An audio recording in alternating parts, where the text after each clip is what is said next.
Alright, back again, Luke here, and today what I wanted to do is show you guys what I've been doing to that so-called Frankencade, as it's been named here.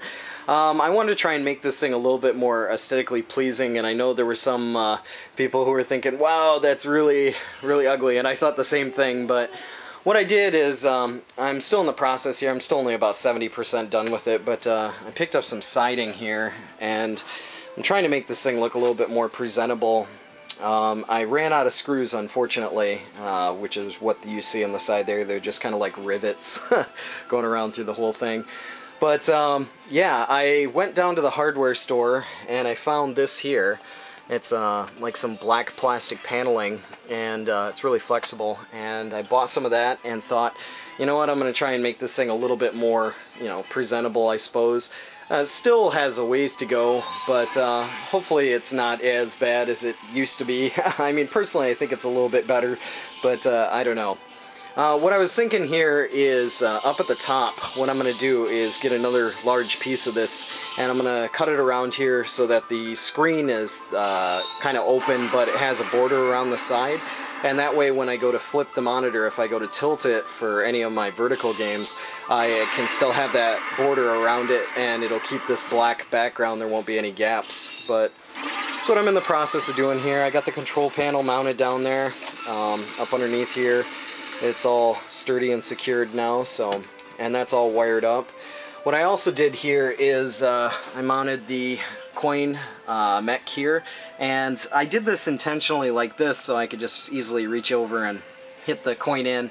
You could put all of these games on free play, but I really like the whole coin in part, so it's easy to just kind of hit the coin in right there. Underneath here I have the power supply and the on-off switch. Here's the vent for the fan to get circulation. That's mounted in there so I can turn this thing on and off when I want to. And yeah, everything else is still up there. Some of it has some seams in it. It's not perfect all the way around, but something for starters, I suppose. But I'll let you see what's going on here. So, there's some credits. Hit the start button. Jump into this.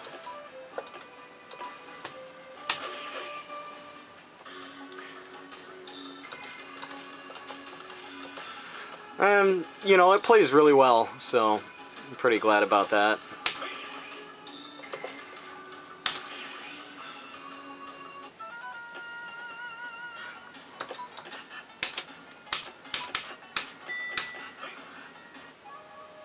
But just thought I'd show you guys what's going on here with this setup. And like I said, I'm trying to make it look a little bit better.